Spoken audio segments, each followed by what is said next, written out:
ঘামে ভেজা শার্ট আর শুকনো মুখে বাড়ির মেইন দরজার সামনে এসে দাঁড়ালো।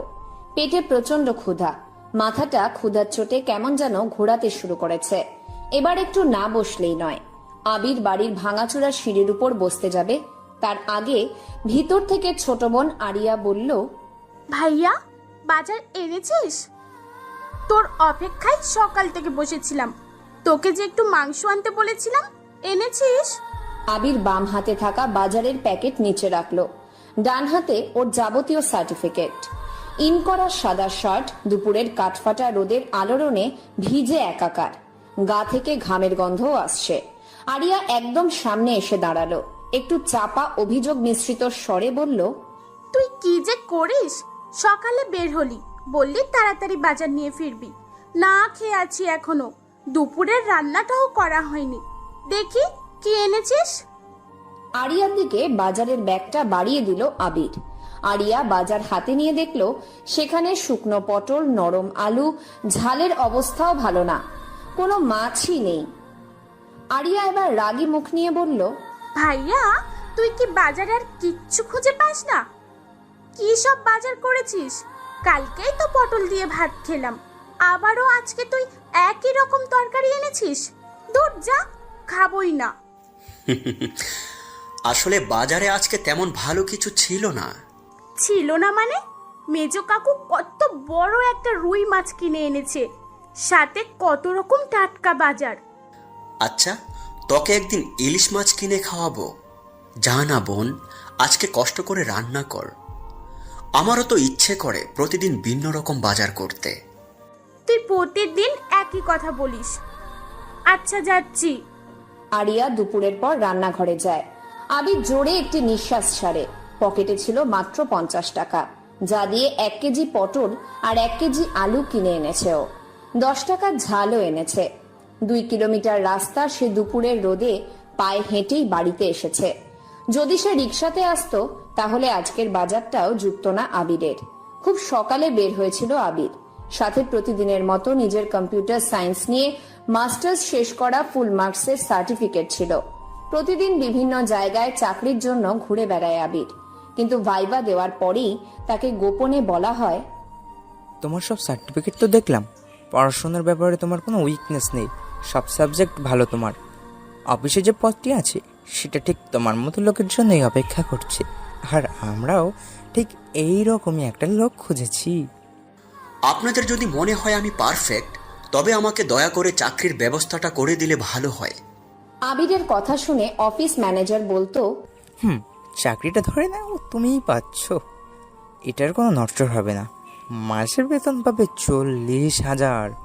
কিন্তু একটা সমস্যা হয়ে গেছে। কি সমস্যা? লোকগুলো ঝটপট বলে, তোমার ভাইবা তো বেশ ভালোই হয়েছে, কিন্তু চাকরিটা পেতে হলে তোমাকে 20 লাখ টাকা হাত খরচের জন্য দিতে হবে। যদি পারো তবে 1 সপ্তাহের মধ্যে তুমি অফিসে জয়েন করবে। আবির প্রতিটা অফিস থেকে ফিরে আসে টাকার কথা শুনে। আবির কখনো পড়াশোনাতে নিজেকে দুর্বল মনে করেনি।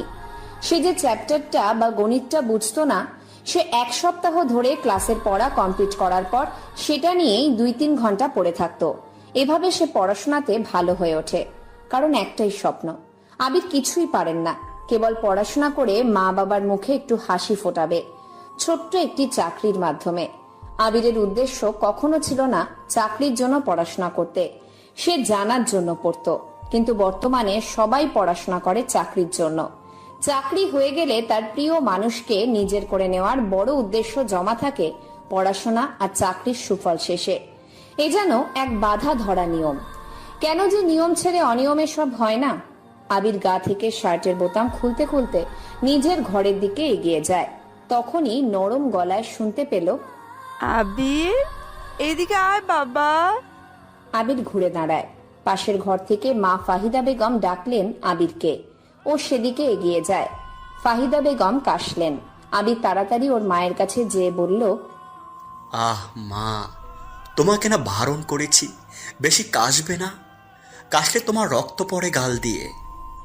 ধুর বোকা ছেলে, কাজে কি আমি এমনি এমনি করি রে, হয়ে যায়, থামাতে পারি না। আচ্ছা বুঝছি, কথা বলো না, এখন শুয়ে থাকো। শুয়েই তো থাকি। তোর চাকরির কোনো ব্যবস্থা হলো? হয়ে যাবে মা, এসব নিয়ে তোমার এত ভাবতে হবে না। চাকরি যে কোনো জায়গায় ঠিক হয়ে যাচ্ছে। কিন্তু আমি আবার সব জায়গাতে বুঝলা চাকরি নিচ্ছি না। চাকরি করলে একদম বড় পর্যায়ে করব, বুঝলে তুমি? আমাকে মিথ্যা বলছিস খোকা?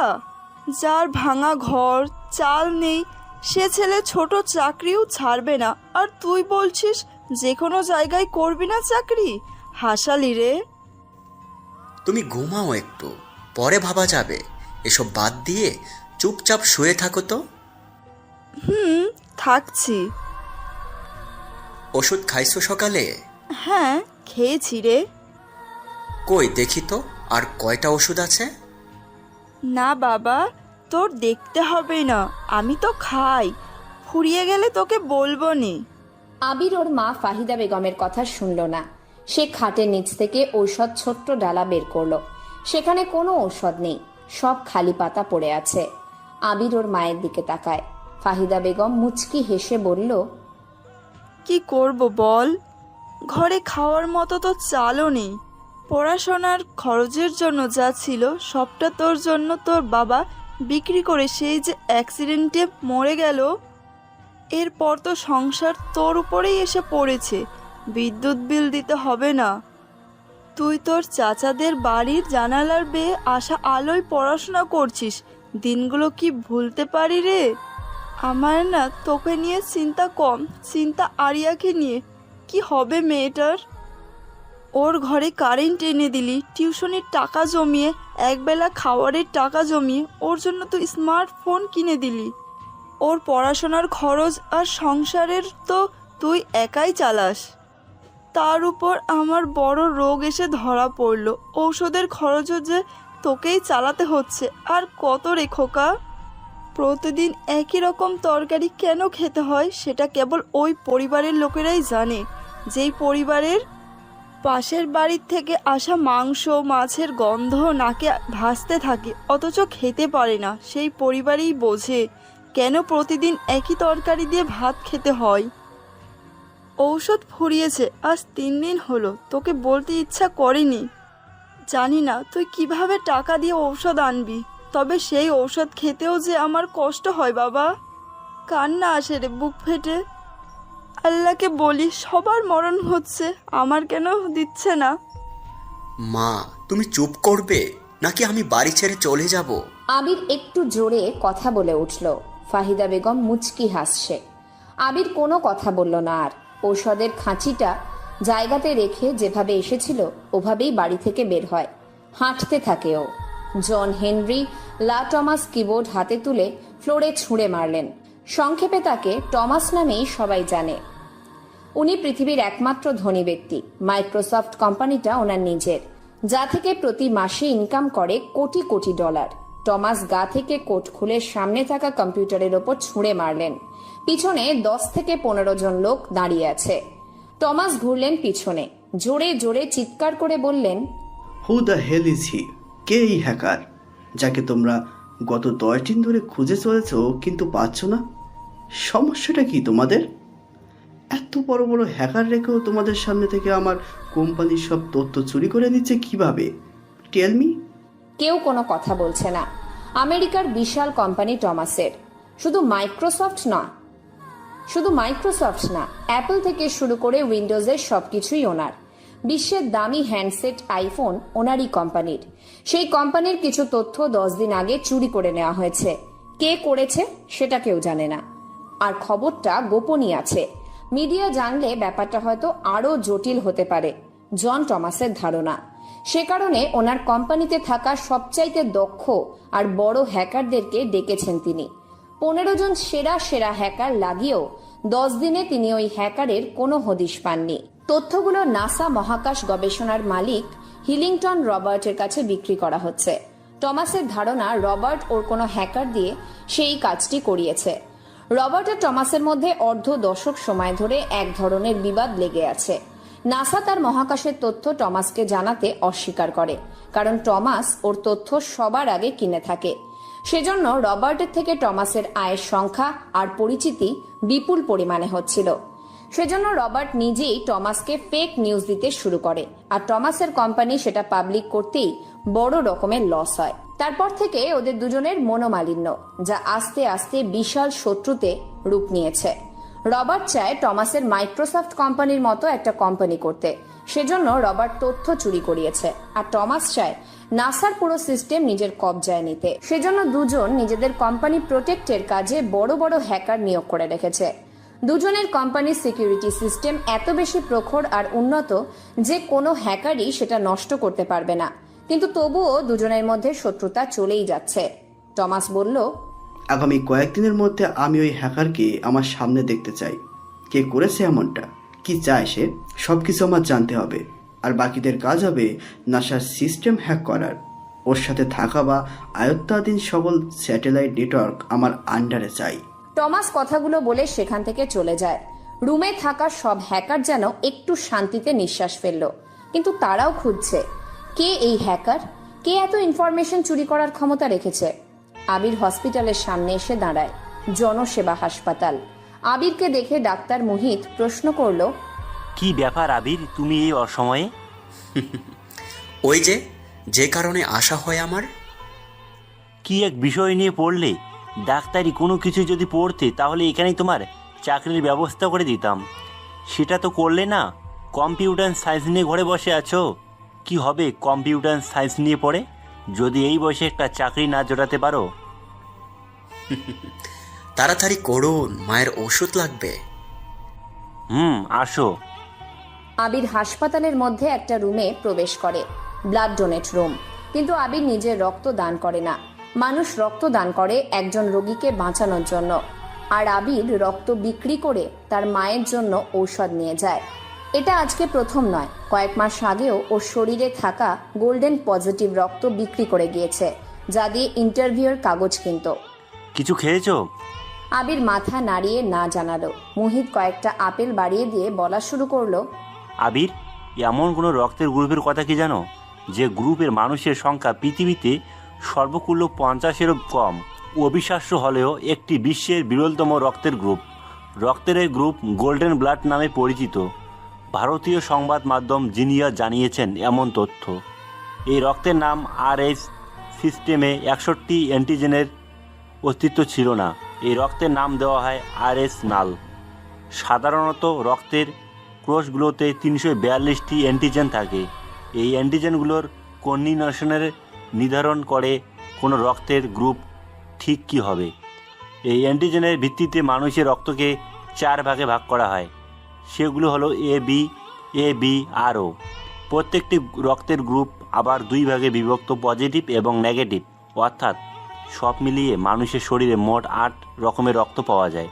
সেগুলো হলো A positive, A negative, B positive, B negative, O positive O negative, A B positive, A B negative. 1961 সালে এই গ্রুপের রক্তের সন্ধান পাওয়া যায়। তারপর থেকে এই পর্যন্ত বিশ্বে মাত্র 40 জন মানুষের মধ্যে গোল্ডেন ব্লাড এর অস্তিত্ব খুঁজে পাওয়া যায়, যার মধ্যে তুমি একজন। এই ধরনের রক্ত বিরল হওয়ার কারণে এই গ্রুপটির নাম দেওয়া হয়েছে গোল্ডেন ব্লাড। এই গোল্ডেন ব্লাডের অধিকারীদের মধ্যে 9 জন নিয়মিত রক্ত দান করেন, তবে একজন বিক্রি করে, আর সেটা তুমি। বর্তমানে বিশ্বের জনসংখ্যা প্রায় 800 কোটি, 7.6 বিলিয়নের বেশি, যাদের মধ্যে গত 57 বছরে এমন 40 জনকে পাওয়া গেছে যাদের শরীরে এই বিরল গ্রুপের রক্ত রয়েছে। আবির কিছু বলল না। রক্ত দিয়ে সে বেড থেকে উঠল। মোহিত ওর সামনে টাকার বড় একটি খাম এনে দিল। আবিরের এটা দরকার।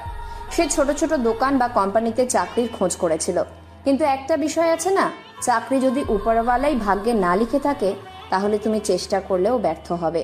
ঠিক আবিরের বেলাতেই এমনটা হচ্ছে। সে ছোট কোনো জায়গাতে চাকরি খুঁজলে পিছন থেকে সবাই বলে, এত দূর অবধি পড়াশোনা করেও তুমি এখানে চাকরি করবে? এটা আমরা মেনে নিতে পারবো না। সহজ কথা, তারাও চাকরি দিতে নারাজ, ঘুষ ছাড়া। দুনিয়াতে টাকার মূল্য বেশি। কথিত আছে পৃথিবীতে মানুষের জন্য দ্বিতীয় সৃষ্টিকর্তা হলো টাকা। টাকার কি এতটাই মূল্য? কিন্তু আমরাই তো টাকাকে বেশি প্রাধান্য দিয়ে থাকি, কারণ আমাদের চাহিদার তো কোনো শেষ নেই। আজকে কেউ 10,000 টাকার ড্রেস কিনছে, 2 দিন পর আবার কিনবে।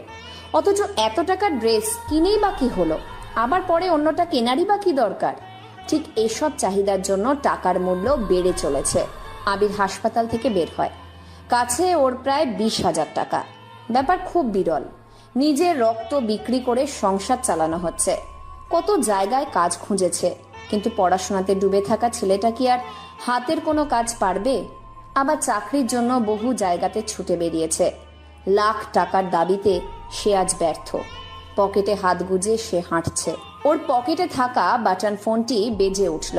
ফোন বের করে তাকিয়ে দেখে মায়ার নাম্বার। সে রিসিভ করলো। আবির, কোথায় তুমি? রাস্তায়। জানি, আমি দেখেছি। দাঁড়াও, আমি ওখানে আসছি। মায়া ফোন কেটে দিল। আবিরের দায়িত্বের মাঝে আরো একটি বিশাল চাপ, আর সেটা হলো মায়া। আবির রাস্তার পাশে দাঁড়িয়ে আছে। কল্পনাতে চাকরি, কম্পিউটার, আরো অনেক কিছুই সে ভাবছে। আবির হাঁটছে, পকেটে হাত গুজে হাঁটছেও। হঠাৎ অনুভব করলো ওর পাশে একটি সাদা রঙের গাড়ি এসে থেমেছে। আবির গাড়িটাকে খুব ভালো করেই চেনে। মায়া গাড়ি থেকে নামলো, হাতে একটি মোটা ব্যাগ। গাড়ির সামনে এসে ড্রাইভারকে বলল, আপনি চলে যান। গাড়ি নিয়ে তিনি চলে গেলেন। আবিরের পাশে এসে দাঁড়ায় মায়া। রিক্সা ডাকো। না, বাসায় যাব, মায়ের ওষুধ ফুরিয়ে গেছে। যেও, বাট একটু পর। আগে রিক্সা ডাকো। মায়া যেটা বলবে সেটাই সে করবে, কারণ মায়া আবিরের ব্যাপারে প্রচন্ড জেদি। তাই আবির কোনো কথা বলল না, রিক্সা ডাকলো। মায়া আবিরকে নিয়ে রিক্সাতে করে ছোট্ট পার্কের দিকে এগিয়ে যায়। আবির আর মায়া দুজনে একে অপরকে অনেক বছর ধরে ভালোবাসে। দুজনকে এত সহজে বুঝতে পারে, এজন্য কে কখন রেগে আছে আর তখন কি বলা দরকার সবটাই যেন সহসা মুখস্থ থাকে। একটা সম্পর্ক অনেক বছর টিকে থাকার পিছনের আসল রহস্য হলো আন্ডারস্ট্যান্ডিং। একে অপরকে খুব বেশি পরিমাণে বোঝা, সহজে বোঝা। এই ব্যাপারটাই রিলেশনকে বহু দূর এগিয়ে নিয়ে যায়। আবির আর মায়ার মধ্যে এই রকম রিলেশন কলেজে পড়ার সময় থেকে একে অপরের প্রেমে পড়ে। মায়া মেয়েটা ডিফারেন্ট, বড়লোকের মেয়ে হলেও চলাফেরা সাধারণদের মতো। মানে মায়াকে বউ হিসেবে পারফেক্ট মানাবে। ভাগ্যক্রমে আবির মায়াকে পায়, যদিও সম্পূর্ণভাবে কাছে পায় না তারা একে অপরকে। শুধু বিয়েটা হলেই হয়ে যাবে, কিন্তু আবির চাকরি না পাওয়াতে কোনো কিছুই হচ্ছে না। মায়া তার পরিবারকে জানাতে পারছে না আবিরের কথা। আবার আবির তাকে বিয়ে করতে পারছে না চাকরির অভাবে, কারণ আবির এমনিতেই মা আর বোনকে নিয়ে কষ্ট করে সংসার চালাচ্ছে। তার উপর যদি মায়াকে নিয়ে আসা হয়, পরিস্থিতি আর আগের মতো থাকবে না। কথায় আছে, অভাব যখন নিকটে আসে তখন ভালোবাসাটাও জানালা দিয়ে পালায়। আগামী 2 মাসের মধ্যে নাসা বিজ্ঞানী বৃষ্টির কোনো প্রকোপতাই খুঁজে পাচ্ছে না। আবহাওয়ার খবরটা অনেকবার চেক করে তথ্যগুলো কালেক্ট করে নিল বিজ্ঞানীরা। সবকিছু ঠিক রেখে নিউজটা প্রকাশের প্রস্তুতি নেয়। লাইভ টিভিতে সরাসরি প্রকাশ করে। নাসা কোম্পানির মালিক রবার্ট নিউজটা প্রকাশের দায়িত্ব দিয়েছে কয়েকজন বিজ্ঞানীকে। যখন টিভিতে হেডলাইন হিসেবে লেখাটা আসে, সেখানে লেখাটা একদমই পাল্টে যায়। সেখানে লেখা আসে, আগামী 2 মাসে ঝড়ের প্রকোপ অনেক বেশি। নিউজটা তখন পুরোপুরিভাবে পাবলিশ হয়ে যায়। নাসা থেকে আবহাওয়ার এমন খবর দেখে সাধারণ পাবলিক ধরেই নিয়েছে আগামীতে ঝড় আসতে চলেছে। কিন্তু রবার্ট নিউজটা দেখার পর সে নিজেই অবাক হয়। এমনটা তো ছিল না। সে সবাইকে ডাকে, নিউজের ব্যাপারে জানতে চায়। এটা কি ধরনের খবর প্রকাশ হলো? স্যার, আমরা কিছুই জানি না। যতবার ওই স্ক্রিনে লেখা প্রকাশ করতে চাইছি, ততবারই লেখা নিজে থেকেই পাল্টে গেছে। মজা করো, সত্য করে বলো, কে এমন ভুল করেছে? সত্যি বলছি স্যার, আমরা সবাই সাক্ষী। সবাই একসাথে কথাটা বলে উঠল। রবার্ট কিছুই বুঝতে পারে না। তখনই টমাসের কল আসলো। টমাস বলল, কি বন্ধু, শুনলাম তোমরা নাকি ভুয়া খবর প্রকাশ করছো। এবার তো গেল তোমার কোম্পানি ডুবে। রবার্ট ফোন ছুঁড়ে মারল ফ্লোরে। মনে মনে বলল, টমাস করেছে? তাহলে হ্যাকার দিয়ে এসব? টমাসকে চুপচাপ কিছুক্ষণ গালি দিতে থাকে রবার্ট। তখনই ওর অফিসের ফোনে একটি রিং বেজে উঠল। রবার্ট রিসিভ করে। Hello sir, I am wizard. এটা আমার ডাক নাম, সো কল মি উইজার্ড। আমি বিগত 10 বছর ধরে আপনার নাসা কোম্পানির সিস্টেম হ্যাক করার চেষ্টা করছি, কিন্তু পারছিলাম না। আজকে বেশ কিছুটা সফল। হয়তো একদিন আমি সবটাই আমার করে নেব। আমি আছি কোনো এক জায়গাতে, আমাকে খুঁজে সময় নষ্ট করবেন না, কারণ এই উইজার্ডকে কেউ খুঁজে পাবে না। একবার ভাবুন তো, যে আপনার সিস্টেমের কিছুটা হলেও হ্যাক করতে পেরেছে, তাকে কি এত সহজে খুঁজে পাবেন? তাই বলছি, আপনি সিকিউরিটি বাড়ান। এমন দিন আসবে কড়া সিকিউরিটিতেও কাজ হচ্ছে না। টেক কেয়ার অ্যান্ড ব্ল্যাক উইজার্ডের পক্ষ থেকে অগ্রিম শুভকামনা। কেমন যেন গম্ভীর গলায় কথাগুলো বলে ব্ল্যাক উইজার্ড নামের হ্যাকার ফোন কেটে দিল। রবার্ট বোকার মতো তাকিয়ে আছে সামনে। সহকারীরা ওর পাশে এসে দাঁড়ায়। জন হেনরি নামের একজন জিজ্ঞাসা করে, কি হয়েছে স্যার? আপনাকে কেমন আপসেট দেখাচ্ছে কেন? পরে সব বলবো, আগে আপাতত আমাদের সব সিস্টেম অফ রাখো। টিভিতে একটা নিউজ প্রকাশ করো, হ্যাকারের প্রয়োজন। যে দক্ষ হ্যাকার তাকে সরাসরি নাসা কোম্পানিতে জব দেওয়া হবে। অফারটা প্রকাশ করে সব চ্যানেলে, শুধু যুক্তরাজ্যে নয়, পুরো পৃথিবীতে নিউজটা যেন প্রকাশ পায়। আমি হ্যাকার চাই, যে কোনো বড় ধরনের হ্যাকার আমার দরকার। কিন্তু কেন স্যার? কারণটা কি? সব কিছু জানতে পারবে, যেটা বললাম সেটা করো। স্যার, হ্যাকার তো আর বাজারে কোনো পণ্য নয় যে চাইলেই পাবো। তারা সামনেও আসতে চাইবে না। তবে রাশিয়াতে হ্যাকারদের সংখ্যা অনেক বেশি, জাপানেও থাকতে পারে। আপনার বর্তমান হ্যাকার দ্বারা সব জায়গাতে খোঁজ করুন, এমন অনেক বড় পর্যায়ে হ্যাকার পাওয়া যাবে। সব জায়গাতে খোঁজ নাও। I need a man hacker. Robert কথাগুলো বলে রুম থেকে বের হয়ে যায়। নাসা অনেক বড় একটি কোম্পানি, যেখানে সবকিছু হাই সিকিউরিটিতে ভর্তি। আপাতত ব্ল্যাক উইজার্ডের সব সিস্টেম ডিলিট করে নতুন করা হয়েছে নিজেদের সিস্টেম। কিন্তু প্রশ্ন একটাই, কে এই ব্ল্যাক উইজার্ড? সারাদিন না খেয়ে আছো তাই না? মায়ার কথায় আবির চমকে ওঠে। আরিয়ার কথা ভাবছিল। কালকেই বোনটার জন্য অনেক বড় একটি মাছ কিনে নিয়ে যাব। কি হলো বলো? খাওনি তাই না?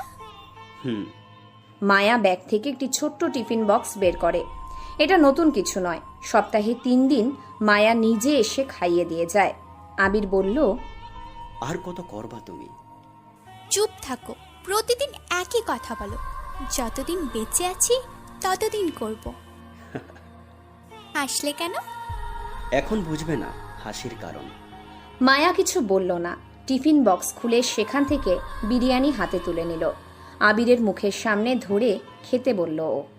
আবির বাধ্য ছেলের মতো বিরিয়ানি খেতে থাকে। মায়া আবিরের খাওয়া দেখছে। সন্ধ্যা হয়ে এসেছে প্রায়। আবিরকে খাইয়ে দিয়ে মায়া ওর কাঁধে মাথা রাখল। আবির, তাড়াতাড়ি কিছু একটা করো। বাড়ি থেকে তো বিয়ের কথা শুনতে হচ্ছে প্রতিদিন। আর একটু সময় দাও, জানি না কি করতে পারবো, তবে চেষ্টা করব তোমাকে না হারিয়ে ফেলার। হারাবে মানে? শোনো, আমি তোমাকে ছাড়া আর কাউকে বিয়ে করব না। পৃথিবীর সব সত্যিকারের ভালোবাসার সম্পর্কে দুজনই একই রকম কথা বলে। তোমাকে ছাড়া কারো হব না, অন্য কাউকে বিয়ে করব না, তোমাকে ছাড়া অন্য কাউকে স্পর্শ করতে দেব না। কিন্তু সময়ের পরিবর্তনে সব কিছু পাল্টে যায়। বুঝলাম মেয়ের বিয়ের বয়স হলে বাবার থেকে বয়ফ্রেন্ডের চিন্তা কেন বেশি থাকে। দূর, এসব কথা শুনতে আমার মোটেও ভালো লাগে না। চলো বাসায় যাই। শোনো। মায়া ওর ছোট্ট ব্যাগ থেকে কতগুলো টাকা বের করে আবিরের সামনে বাড়িয়ে দিল। আবির টাকার দিকে তাকিয়ে থাকে কিছু সময়। মায়া বলল, এখানে 10,000 টাকা আছে, নাও, কাজে লাগবে। না, অনেক নিয়েছি, আর নিতে ইচ্ছে করছে না। চুপ, বেশি কথা বলবে না। তোমার কাছে কি আমি কখনো টাকা ফেরত চেয়েছি? আমি তো তোমার কেউ না, তাই তো এমন করছো। মায়া ডান পকেটে টাকা গুজে দিয়ে আবিরের কপালে চুমু দিয়ে সেখান থেকে চলে যায়। কিছু দূর যেয়ে থেমে বলল, এখন থেকে আর রক্ত বিক্রি করতে হবে না। আমাকে বলবি, যদি আর কখনো শুনি এমন করেছো, নিজের শরীরের সব রক্ত নিজেই ঝরিয়ে ফেলবো। রিক্সাতে করে বাসায় যাবে। বাই। মায়া আর দাঁড়ালো না, সেখান থেকে চলে যায়। আবির তাড়াতাড়ি পার্ক থেকে বেরিয়ে মায়ের জন্য ঔষধ কিনে বাড়ির দিকে যায়। আরিয়া বাড়ির পিছনের বাগানের দিকে বসে আছে। ওর বয়ফ্রেন্ড সাজ্জাদ আসার কথা। আরিয়া কাউকে না জানিয়ে রিলেশনে গেছে, যদিও রিলেশন ব্যাপারটা কাউকে না জানিয়েই হয়ে থাকে। রোজ রাত জেগে ওরা চ্যাটিং করে। রাতের বেলা এখানেই দেখা করে ওরা দুজন। আরিয়া বসে আছে, হঠাৎ পিছন থেকে ওর কাঁধে কে যেন হাত রাখে। আরিয়া ঘুরে তাকায়, সাজ্জাদ এসে দাঁড়িয়েছে। সাজ্জাদকে দেখে আরিয়া মুচকি হাসল।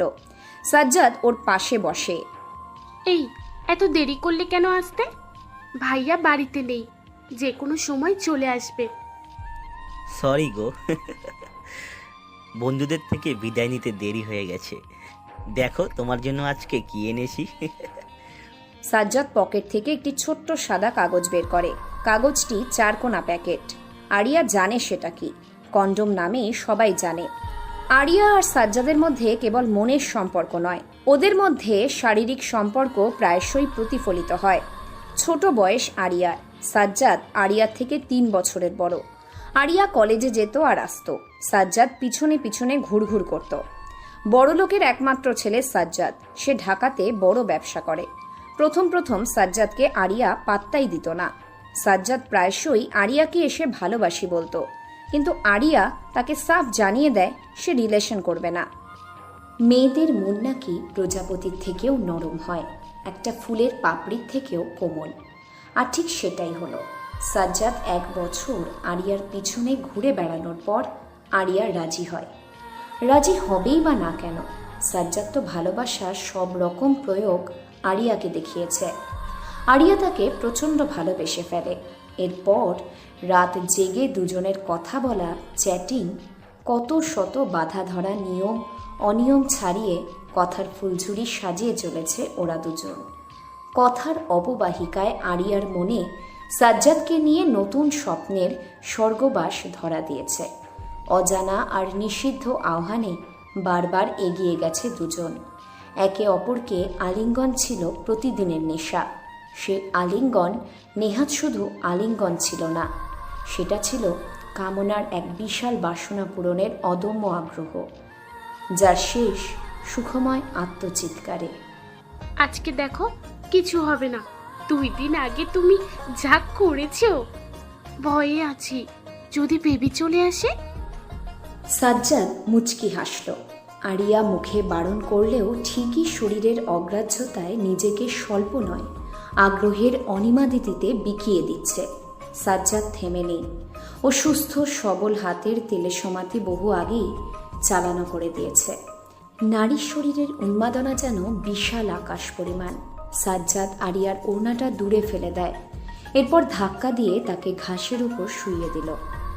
তারপর চাঁদের আলোয় দুজনের ওই আলিঙ্গনটা শেষ হয় বিশাল চাহিদা পূরণের সমাপ্তিতে। বেশ কিছু সময় পর দুজনেই ক্লান্ত। সাজ্জাদ উঠে চলে যাওয়ার প্রস্তুতি নিল। আরিয়া তাকে কাছে ডেকে নিয়ে ঠোঁটে চুমু দিয়ে বলল, বেশি আসবে না এখানে, ভাইয়া দেখলে কিন্তু সমস্যা আছে। এবার যাও। সাজ্জাদ চলে যায়। আরিয়া ড্রেস ঠিকঠাকভাবে পরে নিল, তারপর বাড়ির মধ্যে প্রবেশ করে। রুমের মধ্যে এসে বালিশে হেলান দিয়ে সাজ্জাদের কথা ভাবছে। অনেক বেশি ভালোবাসে সে সাজ্জাদকে, আর সাজ্জাদও যেন তাকে আরো বেশি ভালোবাসে। সাজ্জাদের কথা ভাবতে ভাবতে সে শুনতে পেল, আরে বাহিরে আয়, দেখ তোর জন্য কি এনেছি। আবির এসে দাঁড়িয়েছে বিশাল একটি মাছ হাতে। আরিয়া আজ বেশ ক্লান্ত। কোনো রকম হেঁটে বাইরে আসে ও। ভাইয়াকে দেখে ও অবাক হয়, কিন্তু আবির তার বোনকে দেখে অবাক হয়। চুলগুলো কেমন যেন একটু এলোমেলো, দুর্বল মনে হচ্ছে ওকে। তোর কি শরীর খারাপ আরি? না তো ভাইয়া, এমনি শুয়েছিলাম, দাও মাছটা। আরিয়া তাড়াতাড়ি মাছ নিয়ে চলে যায়। আবির ওর মায়ের রুমে আসলো। 3 রুম বিশিষ্ট একটি টিনের বাড়ি ওদের। উপরের চালটা মাটির টালি দিয়ে করা। চাচারা ওদের নিজের জমি জোর করে কেড়ে নিয়েছে। পাশেই চাচাদের বিশাল অট্টালিকা, পাঁচিল দিয়ে ঘেরা। আবিরদেরকে কখনো খোঁজও নেয় না তারা। আবির ওর মা ফাহিদা বেগমের রুমের মধ্যে আসলেন। উনি শুয়ে আছেন বিছানায়। আবির যে ওষুধগুলো রাখে সেখানে। মায়ের মুখের দিকে তাকিয়ে আবির চলে আসার প্রস্তুতি নেয়। ফাহিদা বেগম বলল, কতদিন বা বাঁচবো বল? ফুসফুসে ক্যান্সার, কাশলে রক্ত পড়ে। মা, কোনো সন্তানের কাছে মায়ের রোগের বোঝা বড় নয়। নিজের সবটা দিয়ে আমি চেষ্টা করব। ভালোই তো জানিস আমি বেশি দিন বাঁচবো না, তাহলে কেন এত কিছু করছিস? সব কিছু জেনে কাছে থাকা, কাছে রাখার চেষ্টাই হলো ভালোবাসা। সেই ভালোবাসা পরিমাপহীন। ভাইয়া টাকা দে, ফোনের এমবি শেষ হয়ে গেছে, কিনতে হবে। আবির পিছনে তাকায়, ওর বোন এসে দাঁড়িয়েছে। আবির মায়ের দিকে তাকিয়ে একটু হেসে রুম থেকে চলে গেল। আরিয়ার হাতে টাকা দিয়ে সে রুমের মধ্যে চলে যায়। রুমে একটি কম্পিউটার। কম্পিউটারটাই আবিরের বাবার দেওয়া প্রথম উপহার। কম্পিউটারের জন্য আবির 1.5 বছর বায়না ধরেছিল। এটাই মধ্যবিত্ত পরিবারের কোনো জিনিস পাওয়ার বিশাল সংগ্রাম। একটা সময় অনেক কিছুই ছিল আবিরের বাবার, কিন্তু ওর চাচারা সবাই বেইমানি করে নিজেদের কাছে হাতিয়ে নিয়েছে, যা শোনার পর আবিরের বাবা প্রথমবারের মতো স্ট্রোক করে। আবিরের খুব রাগ ওদের চাচাদের ওপর। মেজো চাচার ছোট মেয়ে আবিরকে যেন চাকর মনে করে। দেখা হলে আবিরের সাথে খুব বাজে ব্যবহার করে চাচার ছোট মেয়ে প্রীতি। আবির কম্পিউটার অন করলো। ডাটা সেটআপ দিয়ে সে বিভিন্ন সাইটে ঘুরে বেড়াচ্ছে। প্রতিদিন ঠিক এমন করেই কাটিয়ে দেয়। কম্পিউটারে তেমন কোনো কাজ নেই ওর, অতটাও প্রয়োজন পড়ে না। ওর মা কতবার বলেছে কম্পিউটারটা বেচে দিতে, কিন্তু আবির দেয়নি। ওর বাবার উপহার। আবিরের কোনো প্রয়োজন পড়ে না কম্পিউটারের। কথাগুলো ভাবতে ভাবতে ওর ফোনে রিং আসলো। তাকিয়ে দেখে অর্ক ফোন করেছে। অর্ক ওর ক্লাসমেট। অনার্সে প্রথম বর্ষে থাকাকালীন আবির অর্ককে দেখেনি। 3rd ইয়ারে এসেই হঠাৎ করেই অর্ক নামের একটা ছেলে আসে আবিরদের রুমে। আবির ব্রিলিয়ান্ট স্টুডেন্ট হলেও কখনো ক্লাসের টপারদের মতো করে প্রতিযোগিতা করে পড়া করেনি। সে ঠিকই এক্সামে সবার টপার হয়ে দেখাতো। আবির বসতো শেষের দিকে, আর অর্ক এসে বসেছিল আবিরের পাশে। আবির এক কোণাতে আর একই বেঞ্চে অর্ক আরেক কোণাতে। অর্ককে টিচার অনেক প্রশ্ন করেছিল, কোথায় থাকে, কিভাবে এখানে ভর্তি হলো, কিন্তু অর্ক চুপচাপ সেসব এড়িয়ে গেছে। এজন্য আবিরের খুব ভালো লাগতো অর্ককে। তারপর অর্কের ফোন প্রথমবারে রিসিভ করতে পারেনি। অর্কের সাথে বহু মাস পর কথা হবে আবিরের। আবির তাড়াতাড়ি রিসিভ করলো ফোন। অর্ক বল। কেমন আছো ভাই? ভালো, তুই? আছি। রিফাতের কথা মনে আছে? রিফাতের কথা অর্ক বলতেই আবির কল্পনাতে চলে যায়। রিফাতের কথা মনে পড়ে ওর। রিফাত ছিল ওদের ক্লাসে সবচাইতে ফাজিল বা বেয়াদব একটা ছেলে। আইসিটির একটি গুরুত্বপূর্ণ ক্লাস চলছিল ওদের, কম্পিউটার ক্লাস যাকে বলে। দেয়ালে গ্রাফিক্স করে আলো সাজিয়ে ক্লাস করানো হচ্ছিল। কম্পিউটারে ভিডিও প্লে করে টিচার বোঝাচ্ছিলেন। সবাই বেশ মনোযোগ দিয়ে ক্লাস করছিল। হঠাৎ পর্দাতে দেখতে পায় সানি লিওনের মোস্ট ভাইরাল গান লৈলা মে লৈলা গানটি চলছে। সবাই তো বোকার মতো সেদিকে তাকিয়ে আছে।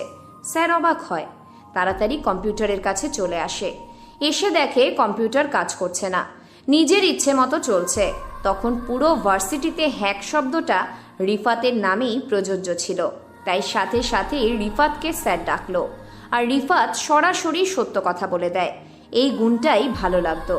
সত্য স্বীকার করে সে ক্ষমা চাইতো। কিন্তু তখন কি কেউ ক্ষমা করে? তবে রিফাতের এই হ্যাক দক্ষতার ব্যাপারটা আবির আর অর্কের খুব পছন্দ হয়। এজন্য ওরা 3 জন বন্ধু হয়ে একসাথে পুরো ভার্সিটি লাইফ শেষ করে। আছে। রিফাতকে দরকার। খুব তাড়াতাড়ি তোমার সাথে দেখা হবে। তুমি তোমার দক্ষতা কাজে লাগাও। অর্ক কথাটা বলে ফোন কেটে দিল। আবির ওর কথার আগা মাথা কিছুই বুঝতে পারছে না। আবির কম্পিউটার অফ করলো। সবাই রাতের খাবার খেয়ে শুয়ে পড়ে। আরিয়া ফোনে চ্যাট করছে। ফোনের ওপাশে আছে সাজ্জাদ। দুজনে বিয়ের প্ল্যানিং করছে। সাজ্জাদ, বিয়ে করবে কবে আমায়? ভাবছি তোমাকে নিয়ে পালিয়ে যাব ঢাকাতে। কবে যাবা? খুব তাড়াতাড়ি যাব। বলছি কালকে কি আবার আসবো?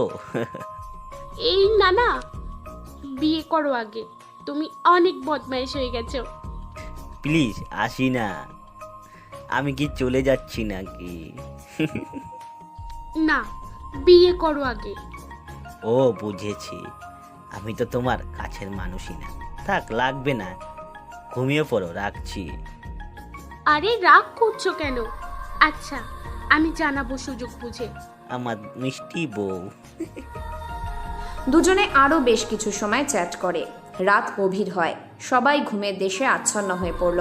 টমাস তার নিজের অফিসে বসে আছে। চারপাশে ঘিরে আছে বিভিন্ন দেশের হ্যাকার, কিন্তু হঠাৎ ও তার পিসিতে খেয়াল করে ওর অ্যাকাউন্টে আসা টাকা কোনো একটি পেঁচালো নামধারী অ্যাকাউন্টে ট্রান্সফার হচ্ছে। মানে টমাসের অ্যাকাউন্টে টাকা আসছে, আর টমাসের অ্যাকাউন্টের টাকা সাথে সাথে আরেকটা অ্যাকাউন্টে চলে যাচ্ছে। টমাস কিছু বোঝার আগেই বাংলাদেশি 4 কোটি টাকা সেই অনুপ্রবেশকারীর অ্যাকাউন্টে চলে গিয়েছে। টমাস ওর নিজের অ্যাকাউন্ট বন্ধ করে দিল। বেশ কিছু সময় চেয়ারে বসে থেকে অনেক কিছুই ভাবছে। আচ্ছা, এসব কি রবার্ট করছে নাকি? ওর কাছে তো দামি হ্যাকার সবারই প্রতিরক্ষা বাহিনী আছে, তবে কি সেই এসব করছে? কথাগুলো ভাবতে ভাবতে টমাসের কাছে একটি ফোন আসে। সে রিসিভ করলো। ওপাশ থেকে ভাঙা ভাঙা গলায় বলল, হ্যালো স্যার, কেমন আছেন? কে? I am black wizard. আমাকে চিনবেন না? আমার নেশা সম্পর্কে আপনি বললে হয়তো বুঝতে পারবেন আমি কে।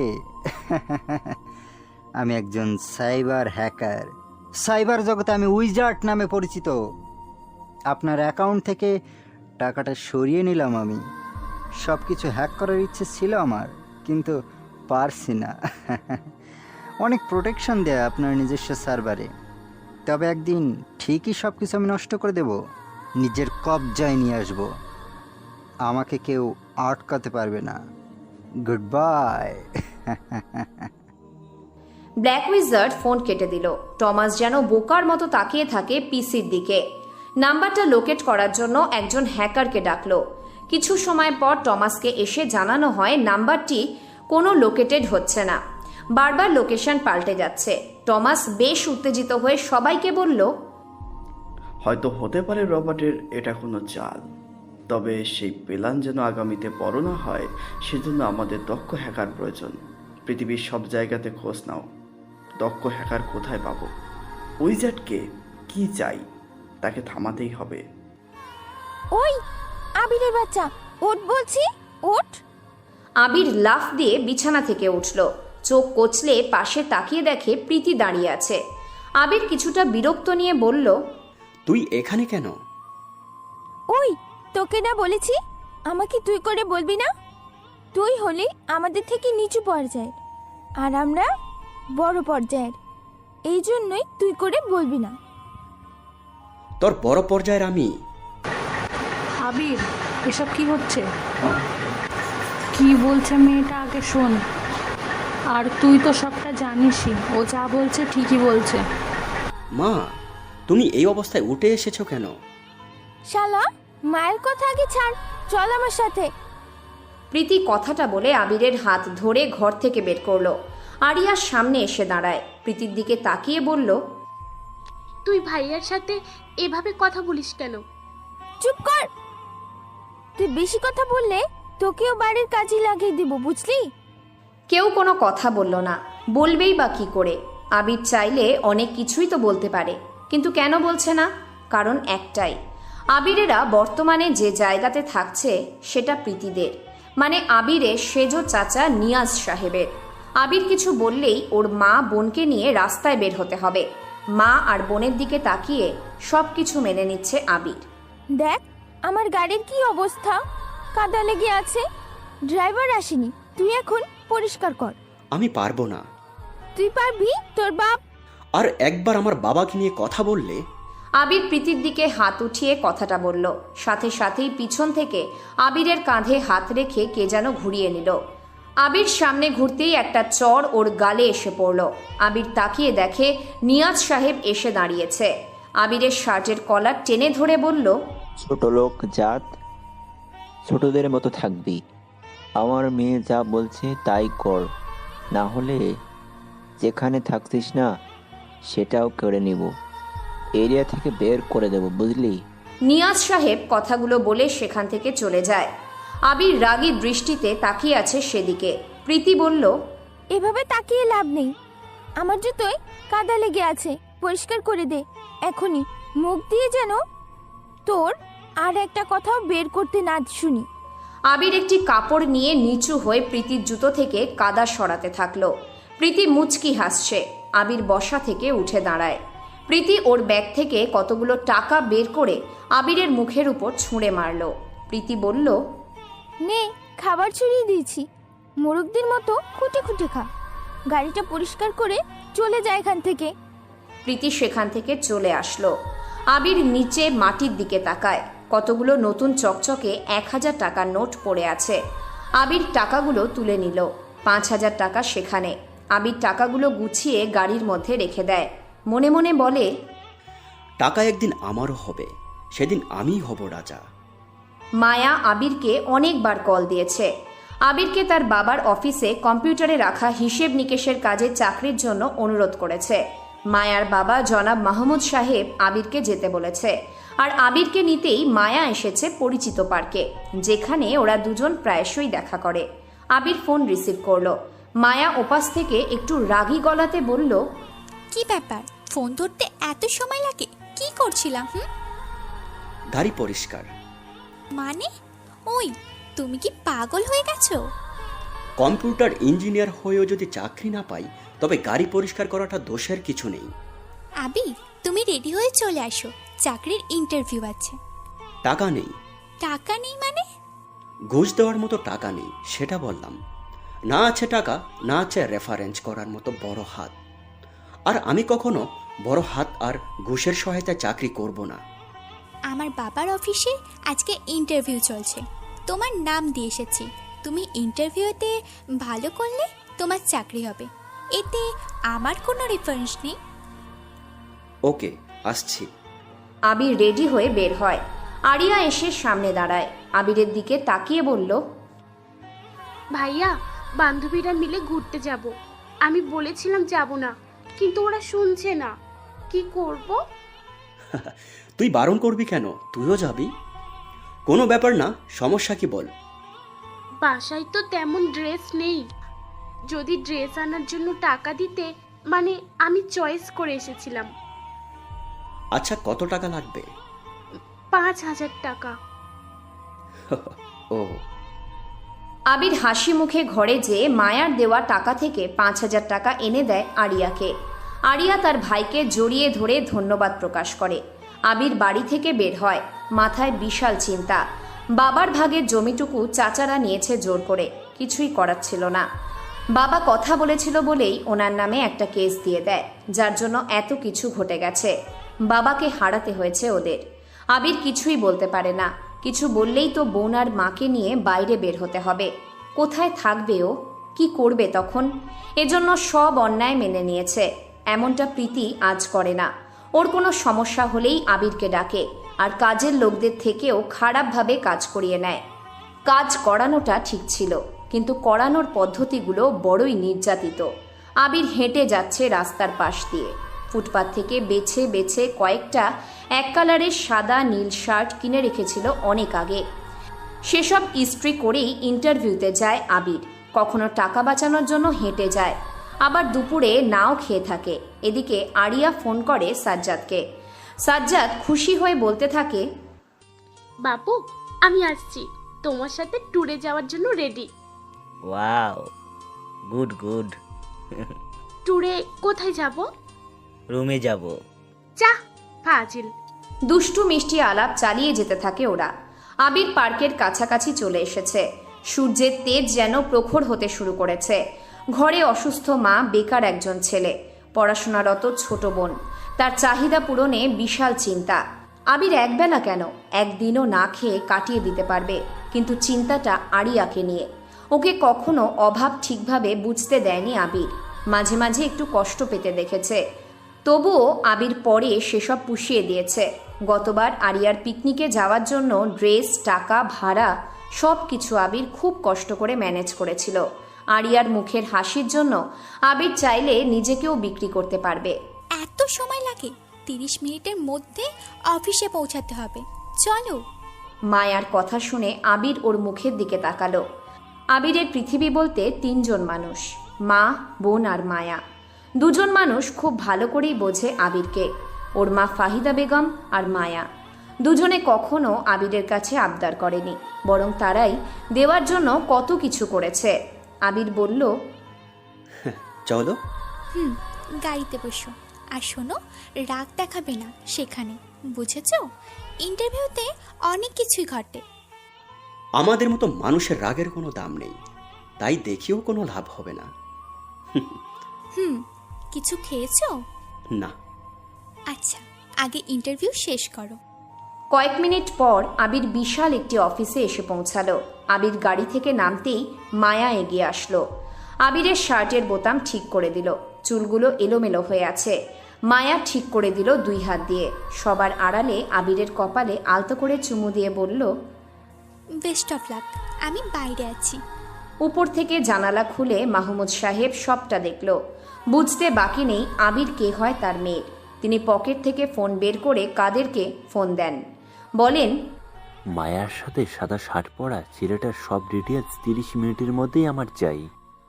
রিফাত একটা কালো বাইক থেকে নামলো। বাইক থেকে নেমে সে আশেপাশে তাকালো। 3টে বাড়ি, ডান পাশে 5 তলা একটি বাড়ি, বাম পাশে 4 তলা একটি বাড়ি, মাঝখানে টিনের চালের একটি বাড়ি। বড় 2 বাড়ির পাঁচিল বিশাল গাঁথুনি দিয়ে মজবুত করা, আর টিনের চালের বাড়ির পাঁচিলটা সুপারি গাছের ডাল দিয়ে করা। রিফাত মনে মনে ভাবল, আবির কোনটাতে থাকবে? জায়গার খোঁজ নিতে নিতে এখানে আসলাম। কোনটা হতে পারে আবিরের বাড়ি? 7-5 ভেবে সে টিনের বাড়ির মধ্যে প্রবেশ করলো। একটা মেয়েকে সেজে গুজে বের হতে দেখে রিফাত। মুখে অনেকটা আবিরের চেহারার মিল পাওয়া যাচ্ছে। রিফাত মেয়েটার সামনে এসে বলল, আবিরকে চেনো? আমার ভাইয়া। আপনি কে? আমি আবিরের বন্ধু। তুমি কি ওর বোন হবে? ছোট বোন। ভেতরে মা আছে, আমি একটু বাইরে যাব, মায়ের সাথে কথা বলুন। আরিয়া কথাটা বলে সেখান থেকে বের হয়ে আসে। রিফাত বাড়ির দরজার সামনে যেয়ে সালাম দিলেন। ভিতর থেকে সালামের জবাব আসলো। রিফাত কিছু বলতে যাবে তার আগে ফাহিদা বেগম এগিয়ে আসলো। তাকিয়ে দেখে সাহেবদের বেশে একটা ইয়াং ছেলে দাঁড়িয়ে আছে। রিফাত বলল, আন্টি, আমি রিফাত, আবিরের বন্ধু। কত বছর হলো দেখা হয় না, তাই আসলাম। সে কি বাড়িতে আছে? না বাবা, ভেতরে আসো। সে তো বেরিয়ে গেছে চাকরির ইন্টারভিউ দিতে। মানে সে কি এখনো বেকার? ওরা 2 জন কথা বলে। এদিকে আবির বসে আছে। অফিসের কাজের লোক এসে বলল, আবির তাড়াতাড়ি ভিতরে চলে যায়। 5 জন লোক বসে আছে। আবির সালাম দিয়ে বসার অনুমতি চাইল। আবির বসতেই একজন বলল, আপনি আবির? আপনাকে ভিতরে যেতে বলেছে। সার্টিফিকেট তো দেখলাম, সবই টপার তো। জি স্যার। তো আবির সাহেব, বলুন তো আপনার সবচাইতে বড় শক্তি ও দুর্বলতা কি? অন্যজন প্রশ্নটা করল। আবির একটু ভাবনাতে পড়ে গেছে, তবে নিজেকে শান্ত রেখে বেশ রিল্যাক্স মুড নিয়ে বলল, আমার সবচাইতে বড় শক্তি হলো আত্মবিশ্বাস। প্রতিটা মানুষ পছন্দ করে কনফিডেন্সিয়াল মানুষদের উপর, আর আমি পছন্দ করি ওভার কনফিডেন্সিয়াল মানুষদের উপর। কারণ কনফিডেন্স থাকাটা স্মার্ট বোঝায়, কোনো কাজে কনফিডেন্স সাহায্য করে, আর ওভার কনফিডেন্স থাকা মানে ওভার স্মার্ট। এখানে যে কোনো কাজ তখন আরও সহজভাবে করা যাবে। আবার দুর্বলতা হলো আমি যখন যে কাজটা করব তার মধ্যে কতটা দিতে পেরেছি। আমার সবটা যদি না দিতে পারি, কাজটা যদি সঠিকভাবে সম্পূর্ণ না হয়, এটাই আমার কাছে দুর্বলতা প্রকাশ করে। আবিরের প্রশ্নের উত্তর শুনে সবাই বেশ ইমপ্রেস হয়ে গেল। আরও একজন প্রশ্ন করল, কিসে তাড়না আপনাকে রাতে জাগিয়ে রাখে? আবির আবারও চুপ হয়ে যায়। কিছু সময় পর একটু হেসে বলল, আমি আমার মনের দিক দিয়ে কতটা সৎ। আমি সারাদিন কতগুলো খারাপ কাজ করেছি, পরিবারের জন্য কি করতে পারবো। যদি আমার চাকরি হয় তাহলে সেই দায়িত্বটা আমি সঠিকভাবে পালন করতে পারবো। যদি চাকরি না হয়, পরিবার নিয়ে কি করব। দুনিয়ার সুখ খুঁজতে চেয়ে আমি আমার সৃষ্টিকর্তাকে ভুলে যাচ্ছি না তো। এইগুলোর চিন্তা আমাকে রাত দিন জাগিয়ে রাখে। তবে সব সময় না, আমি এমনিতেও খুব সকালে উঠি, নিজের মতো কাজ করি, দায়িত্বের বেড়াজালে সব কিছু সামলাতে পারি। একজন বেশ তীক্ষ্ণ দৃষ্টিতে তাকালো আবিরের দিকে। আবির চুপচাপ বসে আছে সেখানে। শেষের জন্য প্রশ্ন করল। আবির প্রশ্নটি শুনে বেশ বড় করেই হাসল। প্রশ্নকর্তারা আবিরের দিকে অবাক হয়ে চেয়ে রইল। আবির কিছু সময় নিয়ে হাসি থামিয়ে বলল, মানুষ সামাজিক জীব। প্রতিটি মানুষের মধ্যে বেসিক 4 ধরনের পার্সোনালিটি টাইপের যে কোনো একটি দেখা যায়, কিন্তু আমি পরিস্থিতি অনুযায়ী চিনতে এবং মানিয়ে নিতে পারি। কখন আমার লাল হওয়ার প্রয়োজন হয়, কখনো সবুজ, আবার কখনো কখনো কালো কিংবা গোলাপি, আবার সাদাও হতে হয়। সবটা নির্ভর করে পরিস্থিতির উপর। তাই বলা যায়, পরিস্থিতি যেমনটা তৈরি হবে আমি ঠিক সেই রংটাই বেছে নেব। প্রশ্নকর্তারা সবাই উঠে দাঁড়ালেন। আবিরের পিছনে কোম্পানির মালিক মাহমুদ সাহেব এসে দাঁড়িয়েছে। উনি ইশারায় সবাইকে চলে যেতে বললেন। প্রশ্নকর্তারা চলে যায়। মাহমুদ সাহেব এসে আবিরের সামনে বসল, বলল, আমি মায়ার বাবা। আবির বসা থেকে উঠে দাঁড়াতে চাইল। উনি ইশারায় দাঁড়াতে বারণ করলেন। রুমে এসি চলছে। কাজের ছেলে 2 কাপ চা দিয়ে গেছে, সাথে বিস্কুটও আছে। আবিরকে ইশারায় খেতে বললেন। দুজনে বেশ কিছু সময় ধরে চুপ করে রইল। মাহমুদ সাহেব হঠাৎ বললেন, তোমার গায়ে শার্টটা ফুটপাতের দোকান থেকে কেনা, তাই না? জি স্যার। ওকে, রং চলে যাবে ভেবে সাদা রঙের শার্ট কিনেছো? Yes sir. তোমার বাবা ছিল ছোট্ট একজন ব্যবসায়ী। তিনি মারা গিয়েছেন রোড অ্যাক্সিডেন্টে। যদিও সেদিন তিনি তোমার চাচাদের ব্যবহারে কষ্ট পেয়ে বাড়ি থেকে বের হয়েছিলেন। তোমার বাসা টিন শেটের ঘরে, অসুস্থ মা, বিয়ে দেওয়ার মতো বয়স হয়েছে তোমার। বোনের বোনকে অভাব বুঝতে দাও না। তেমন একটা প্রতিদিন কি যেন বাজার করো। অল্প টাকাতে যা পাই সেটাই। আমার বাড়ির কাজের লোকেদের খাবারের মেনু কি জানো? না। মাছ, মাংস, সব ধরনের টাটকা সবজি। আমি কম্প্রোমাইজ করতে ভালোবাসি, কিন্তু নিজের মেয়ের ব্যাপারে একদমই না। স্যার, সহজ করে কথা বলুন। পেঁচানো মানুষের সামনে পেঁচিয়ে কথা বলাটা অন্যরকম হয়। বুঝতে পারছো তাহলে? মায়ার থেকে চলে আসতে হবে, তাই তো? আমি মায়াকে বলবো না তোমার কথা, তবে তোমাকেই ওর কাছ থেকে চলে আসতে হবে। কারণ আমি কখনো তোমার হাতে ওকে তুলে দেব না, আর না চাকরি দেব।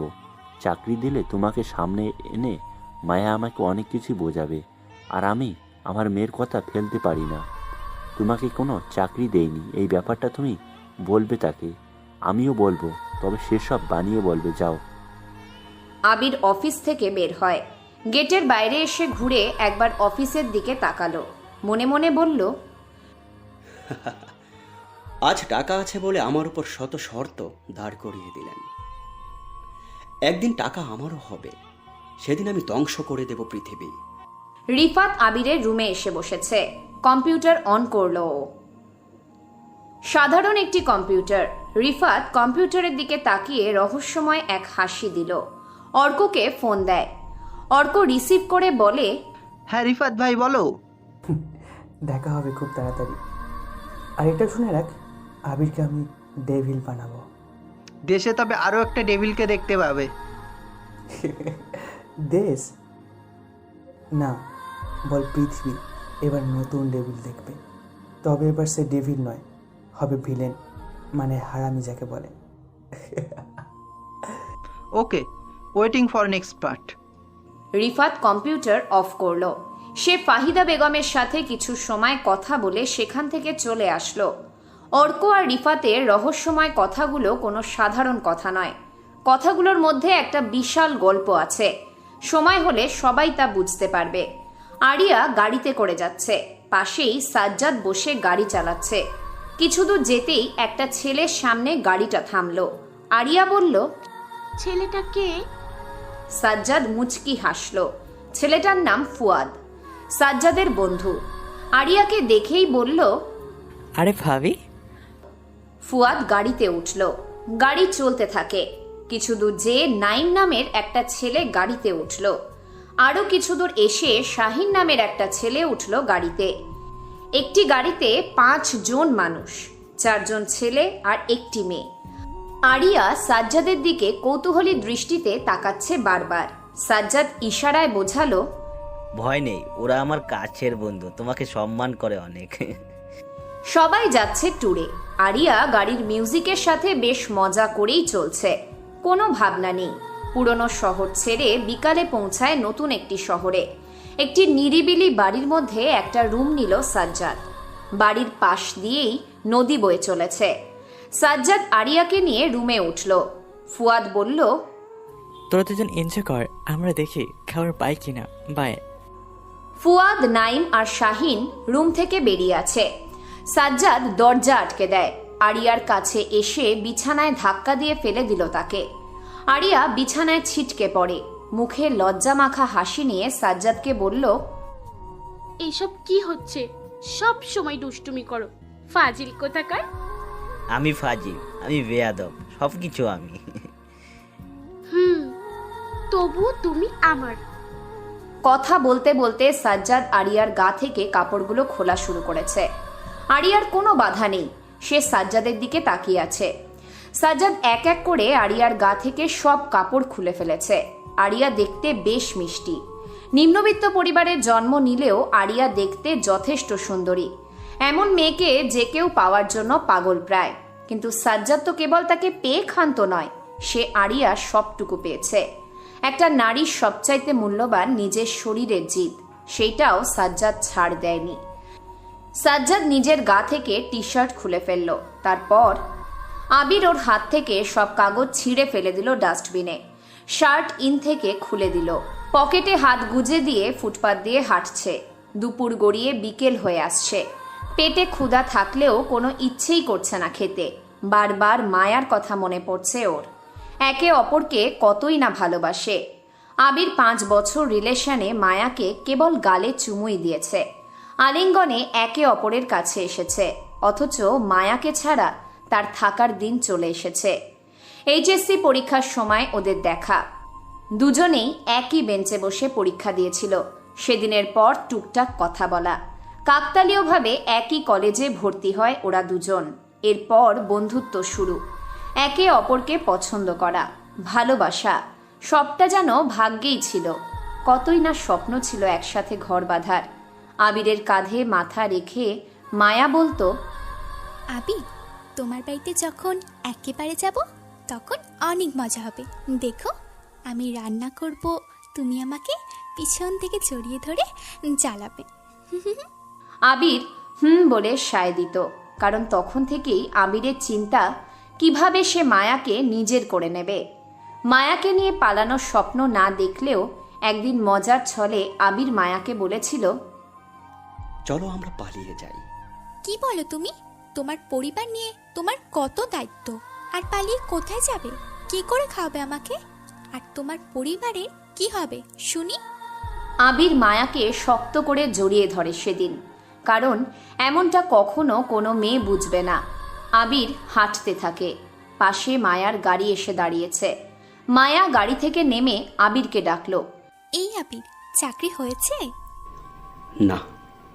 ও আচ্ছা, আমি আপুর সাথে কথা বলে নেব, চাকরি হয়ে যাবে। আবির কোনো কিছু বলছে না। মায়ার থেকে সে হেঁটে চলে আসতে থাকে। লাবণ্য চেয়ারে বসে আছে। সে এখন অনেক বড় একটি পজিশনে এসেছে। চেয়ারে হেলান দিয়ে লাবণ্য অনেক কিছুই ভাবছে। কয়েক বছর আগের কথাগুলো লাবণ্য সব সময় ভাবে। একটি কালো রাত, চারপাশ যেন অন্ধকার। সেই কালো রাতে একটি ব্লাস্ট হয়। সেই ব্লাস্টে মারা যায় দুজন সরকারের অধীনে থাকা লোক, সাকিব ও সোহেল। কিন্তু কেন? ডেভিলের মাইন্ড গেমে তারা মারা গিয়েছিল। ডেভিল কোথায় আছে? সেদিন রাতে অনেকগুলো প্রশ্ন রয়ে যায় সবার কাছে। দেশের জনগণ, এমনকি সরকারও প্রশ্নের উত্তর খুঁজে চলেছিল। একটা সময় না পেয়ে সবকিছু থামিয়ে দেয়। এখনো অবধি লাবণ্য ছাড়া এই শহরের ডেভিল নিলয়কে অন্য কেউ চেনে না। নিলয় যে ডেভিল ছিল এটা কেবল এই ঢাকা শহরে একমাত্র লাবণ্য জানে। আর যারা জানতো তারা সবাই মারা গিয়েছে। লাবণ্য সেদিনের রাতের কথা ভাবছে। অর্ককে তুলে আনা হয় ডেভিল ভেবে, কিন্তু অর্ক ছিল ডেভিলের সাথে থাকা ছোট্ট একজন হ্যাকার। আসল ডেভিল তো ছিল নিলয়, যাকে মাস্টার অফ মাইন্ড গেমার বলা হয়ে থাকে। টেকনোলজিতে তার জ্ঞান অনেক। সে চাইলেও পুরো পৃথিবীটা নিজের করে নিতে পারত। আচ্ছা, ডেভিল নামের কেউ যদি, মানে নিলয়ের মতো যদি আবার কোনো হ্যাকার আসে, কি হবে? লাবণ্য চোখ বন্ধ করে নিলয়, নেহা, অর্ক, মাসুম আর সিয়ামদের চলে যাওয়ার দৃশ্যটা কল্পনা করছে। রেড গ্যাং হিসেবে ছিল নেহা, কিন্তু ডেভিল নিলয়কে নেহা ভালোবাসত। ওরা সেই যে কতগুলো টাকা নিয়ে চলে যায়, তাদের কোনো অস্তিত্ব আর খুঁজে পাওয়া যায়নি। লাবণ্য চেয়ারে হেলান দিয়ে কথাগুলো ভাবছে। ওর সহকারী পুলিশ জাভেদ শেখ এসে সামনে দাঁড়িয়ে স্যালুট করলেন। ম্যাম, আপনার জন্য একটা চিঠি এসেছে। চিঠি? হুম। ওকে দাও দেখি। লাবণ্য চিঠি খোলে। সরকারের খুব কাছে সিকিউরিটি এজেন্সি থেকে এসেছে।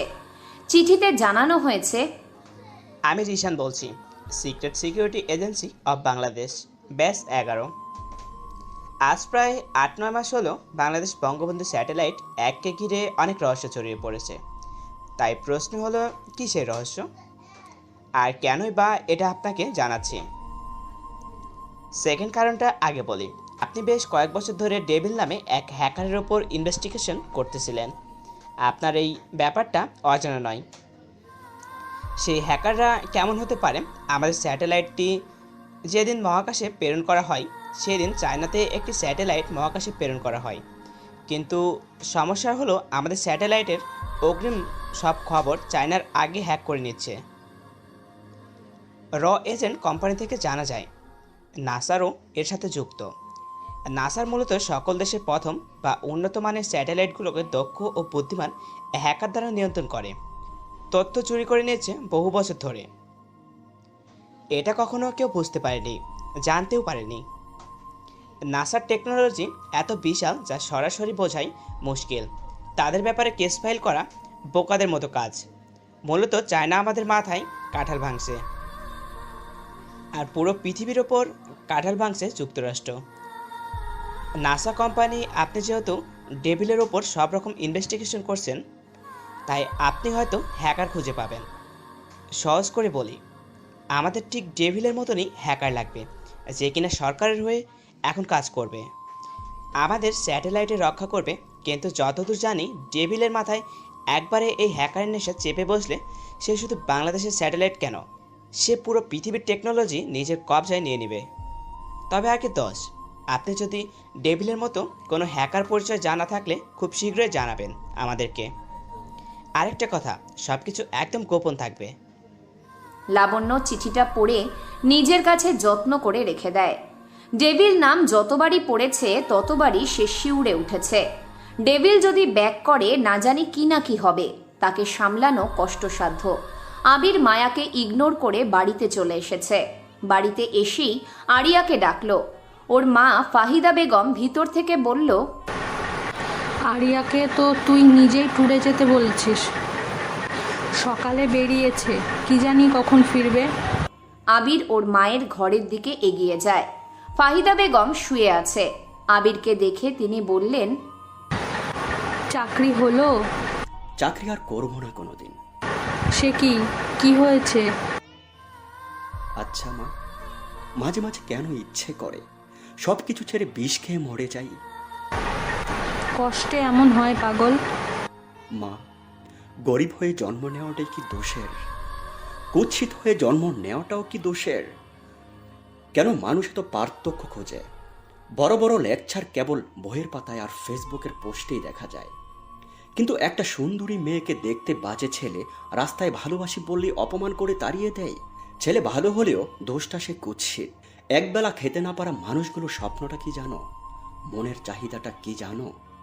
পরের বেলা যেন এভাবে না খেয়ে থাকতে না হয়। অথচ যারা বড় লোক, তাদের কি চিন্তা থাকে যেন পরের বার আরও জমজমকভাবে পার্টি দেওয়ার ব্যবস্থা করতে হবে।